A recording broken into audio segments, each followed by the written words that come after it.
어제 보니까 자전거 타는 분들이 정말 많아진 것 같습니다. 아마 오늘도 많이 탈 거고, 이 자전거뿐만 아니라 산에 올라가는 분들도 굉장히 많을 것입니다. 그분들께 왜 쉬는 날에 그렇게 힘든 일을 하느냐라고 물어보면 그분들은 하나같이 이렇게 대답하겠죠. 이게 진짜 쉬는 거라고. 자기들에게는 이게 진짜 쉬는 거라고. 그렇습니다. 진정한 쉼이란 게 뭘까요? 그것은 마음이 쉬는 것이고요, 우리 믿는 자에게는 영이 쉬는 것입니다. 비록 평상시보다 더 바쁜 주일이지만 우리의 예배가 주님 안에 정말 쉴 수 있는 영적인 쉼이 되기를 소망합니다. 하나님께서는 우리가 주님 안에서 쉬는 것을 대단히 중요하게 여기셨어요. 안식일을 지키는 것을 십계명으로 삼으셔서 철저히 쉬게 만드신 겁니다. 심지어 안식일을 지키지 않는 자는 죽일 정도로, 그런 사람은 하나님으로서, 하나님의 백성으로서의 자격이 없다라고까지 하신 겁니다. 더 이상 안식일을 지키지 우리가 않지만, 하지만 이 안식일의 정신, 주님 안에서 쉬는 것이 정말 중요하다라는 것은 우리가 잊지 말아야 됩니다. 왜냐? 주님을 안식처로 삼는 자만이 영원한 안식처에 들어갈 수 있기 때문에 그래요. 주님보다 세상의 것을 더 안식처로 여겨서는 절대로 그 사람은 천국에 갈 수 없을 거예요. 그래서 우리는 주님 안에서 쉬는 것을 힘써야 됩니다. 오늘 말씀 11절에 보면, 오늘 말씀 이후에 읽진 않았지만 11절을 보시면 들어가기를 힘써라, 안식에 들어갈 길을 힘쓰라라고 말씀하고 있습니다. 믿음으로 자동적으로 들어가는 것이 영원한 안식이 아니냐, 내가 무슨 힘을 쓴다고 안식에 들어갈 수 있겠느냐 라고 생각하지만, 오늘 말씀 1절을 보시면 두려워하라고 그래요. 두려워해요. 뭘 두려워합니까? 너희에게 안식에 들어갈 약속이 남아있을지라도 혹시라도 너희 중에 이르지 못할 자가 생길 수 있기에 그것을 두려워해야 한다 라고 말씀하고 있는 겁니다. 약속이 남아있다라는 표현, 이 약속이 남아있다라는 표현은 약속을 비록 받았지만 다 이루어지지 않았다라는 것을 말씀하고 있는 거죠. 오늘 읽은 말씀 앞에 3장, 즉 지난주에 우리가 말씀을 보았을 때 약속을 받았지만 끝내 이루어지지 않은, 그 약속의 성취를 이루지 못했던 그 출애굽 백성들의 예를 들고 있습니다. 그들은 약속을 받고 출애굽했어요. 하지만 광야에서 믿지 아니함으로 결국 안식에 들어가지 못했다라는 겁니다. 그런데 너희들에게는 이 약속이 아직 남아있다.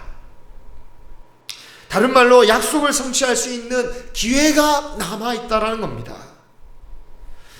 우리가 믿음으로 이미 구원을 받았으나 영원한 안식은 아직 완전히 이루어지지 않았다라는 것을 잊지 말아야겠어요. 우리는 이 약속이 완전히 이루어질 때까지 우리는 어디에 있어야 됩니까? 그 약속 안에 우리가 머물러 있어야 됩니다. 만약에 그 약속이 성취되기도 전에 그 약속을 파기하고 약속 밖으로 나가버린다면 그 약속은 과연 성취되겠습니까? 그 약속은 무효가 되는 겁니다. 약속이라는 말 그 자체가 그 뜻이에요. 그리고 그런 뜻이기에 성경은 구약과 신약으로 불려지는 겁니다. 나는 약속을 파기해도, 나는 얼마든지 약속의 땅으로 갈 거라고 생각하는 것은 근거 없는 믿음이에요. 물론 주님은 기다리십니다. 기다리신다고 말씀하셨어요.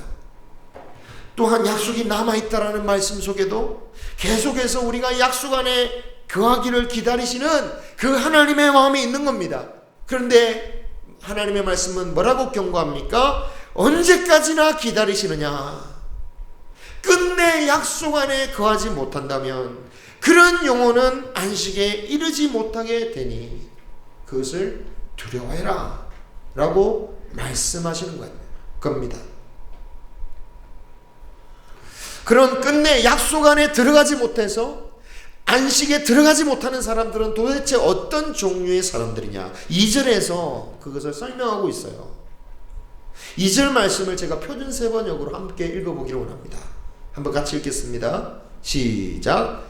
그들이나 우리나 기쁜 소식을 들은 것은 마찬가지입니다. 그런데 들은 그 말씀은 그들에게는 아무런 유익이 되지 못하였습니다. 그들은 그 말씀을 듣고서도 그것을 믿음과 결합시키지 않았기 때문입니다.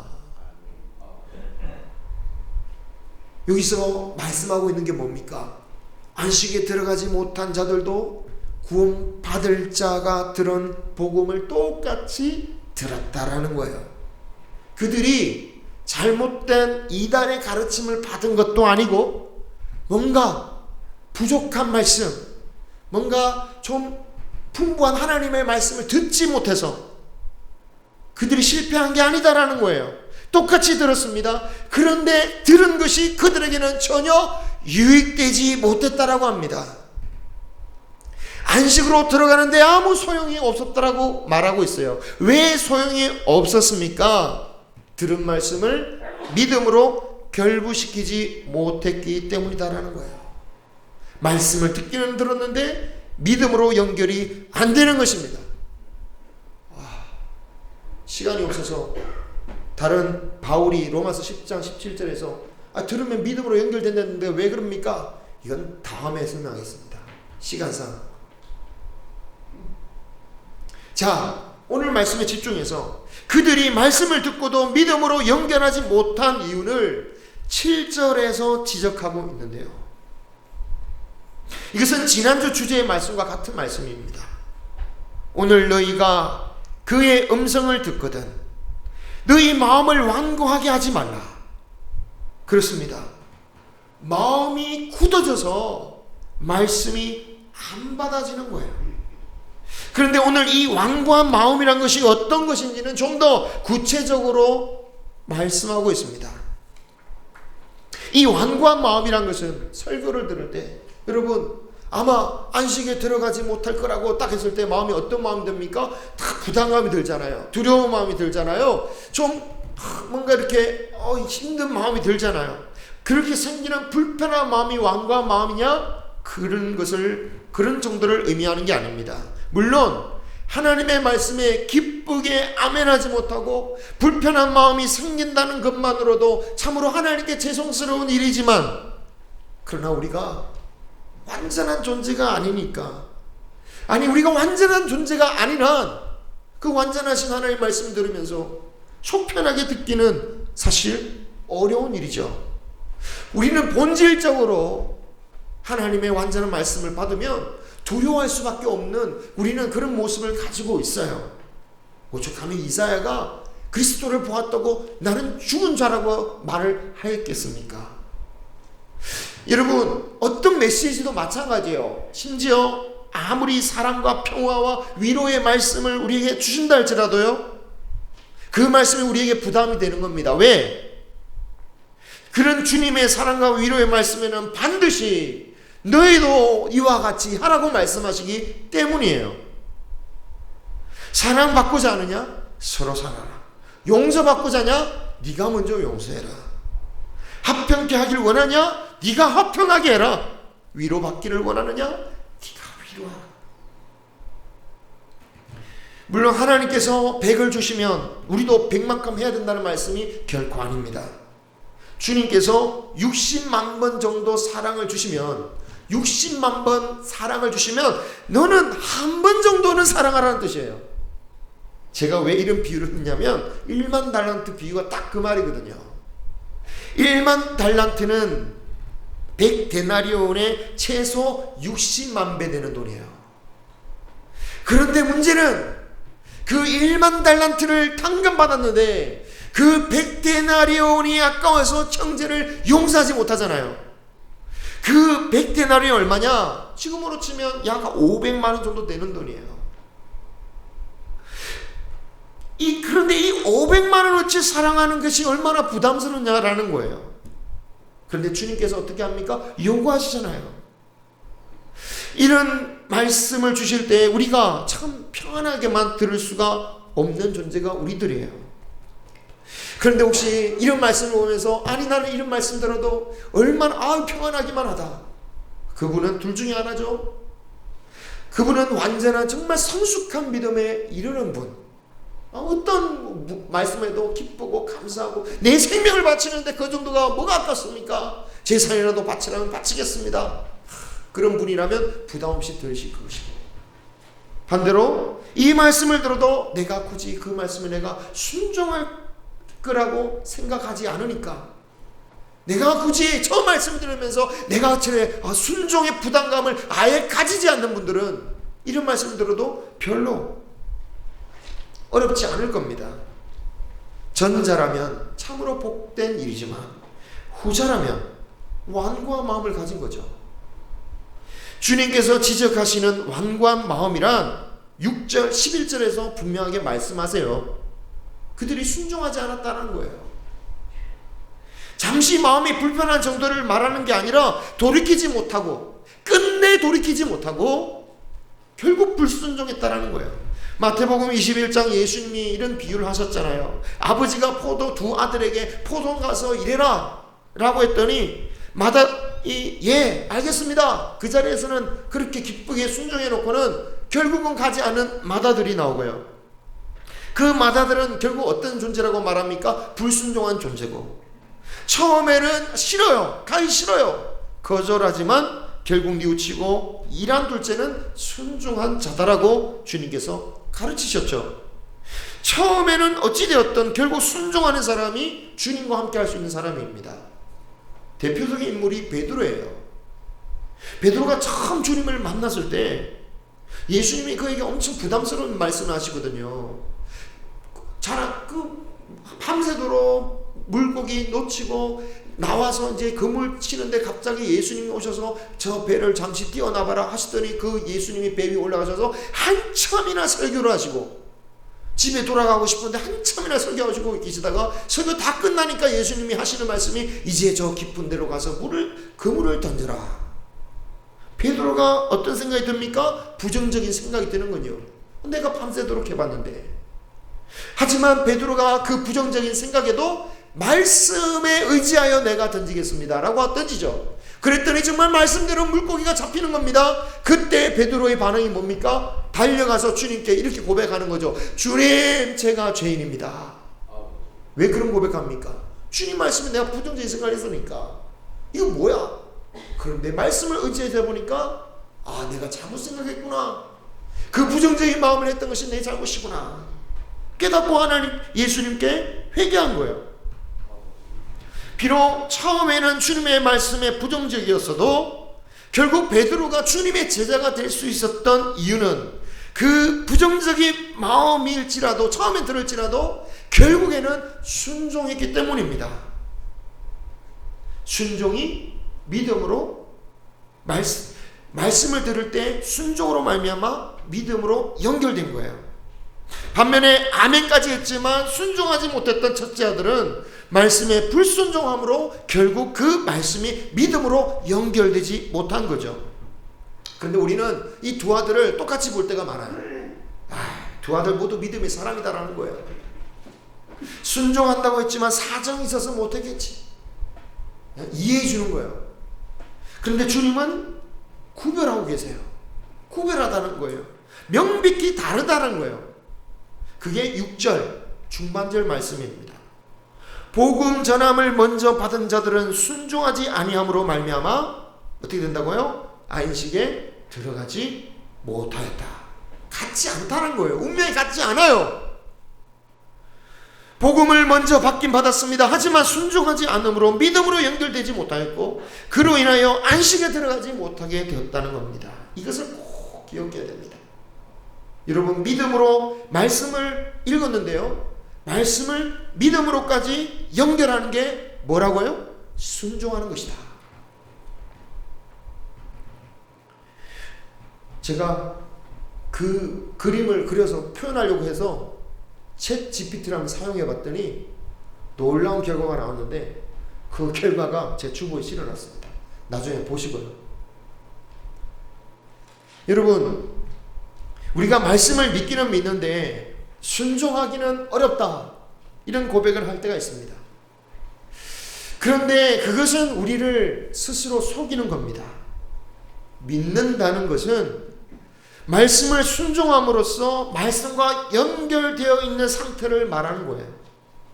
비유적으로 말씀드리자면 순종은 말씀과 우리의 믿음을 연결시키는 다리라고 할 수 있습니다. 이 순종이라는 다리가 없이 말씀과 나의 믿음은 연결되지 않는 겁니다. 순종이 없으면 말씀과 믿음 사이에 뭐가 끊어진 거예요? 연결고리가 끊어진 거예요. 말씀과 끊어진 믿음이란 과연 어떤 믿음일까요? 그런 믿음은 불신자의 마음보다 더 강팍해집니다. 차라리 아무것도 믿지 않는 사람보다 잘못된 믿음 가지고 말씀과 상관없이 말씀과는 끊어져서 자기 나름대로의 믿음의 세계를 만들어내요. 나의 하나님은 이런 하나님이야, 나의 신앙은 이런 신앙이야, 이렇게 만들어내요. 그런 잘못된 믿음을 가진 사람은 돌아오기가 더 어렵더라고요. 말씀과 상관없는 자기만의 믿음, 그러면서 자기는 잘 믿는다라고 말해요. 말씀과 상관없는 믿음이 뭡니까? 우상입니다. 그리고 더 나가면 이단이죠. 그죠? 말씀을 보긴 봐요. 그런데 그 말씀들을 안 보고 막 왜곡해서 자기만의 믿음을 만들어버려요. 그게 이단이죠. 말씀을 엄청 인용하는데 엉뚱하게 인용해버리고. 오해하지 말 것은 순종이 믿음보다 먼저다라는 게 아닙니다. 말씀이 순종으로 연결되어 있느냐 없느냐, 이것만 생각하면 되는 겁니다. 우리는 순종해서 구원받는 존재들이 아닙니다. 하나님께서 우리를 부르셨고 우리는 그것을 믿음으로 말미암아 하나님의 자녀가 되었습니다. 하지만 안식에 이르는 약속에 머물기 위해서 힘써야 할 일이 뭡니까? 순종이다라는 거예요. 그 순종이 말씀과 내 믿음을 계속 연결시켜주는 역할을 하는 겁니다. 오늘 안식에 이르기를 힘쓰라는 말씀은 바로 이런 차원에서 주시는 말씀이에요. 여러분, 오늘 이 말씀을 처음 받았던 유대인들, 그 유대인들은 정말 안식을 고대하는 사람들이었어요. 왜 그렇습니까? 너무 고통스러운 날을 보냈잖아요. 예수님을 믿고 나서 공동체로부터 쫓겨나고요, 핍박받고 재산을 빼앗기기도 했습니다. 그들 가운데는 그 믿음 때문에 죽은 사람들도 죽기도 하고, 그런 사람들을 보면서 신앙생활한 사람들도 있어요. 그런 세월이 1년, 2년 끝나는 게 아니라 지금 수십 년째예요. 언제 끝날지 모르는 세월을 견뎌오고 있습니다. 그러니 그들은 주여 어서 오시옵소서, 그날을 기다리는 사람입니다. 우리가 보기에는 그런 믿음을 가진 것만으로도 귀한 것 같은데, 오늘 말씀은 바로 그런 유대인들에게, 그런 성도들에게 권고하는 거예요. 혹시 너희들이 순종함으로 결배되어 있지 않으면 그런 믿음만을 가지고서는 안 된다. 말씀을 순종함으로 그 믿음으로 연결된 신앙을 살아가기를 힘써라. 말씀을 맺습니다. 안식에 들어가기를 힘쓰라는 말씀은 재산을 다 팔고 교회 바치라는 의미가 절대로 아니에요. 세상을 등지고 산 위에 올라가 흰옷 입고 기다리라는 말씀도 아닙니다. 우리에게 주시는 말씀은 순종으로 믿음에 연결하기를 힘쓰는 것, 그 믿음이 우리를 영원한 안식에 거하게 할 것입니다. 우리가 건강하게 살기 위해서 약도 먹고 운동도 하고 그런 일에 힘써야 하겠지만, 더불어 영원한 안식에 들어가기를 힘쓸 수 있는 우리 모두가 되기를 소망합니다.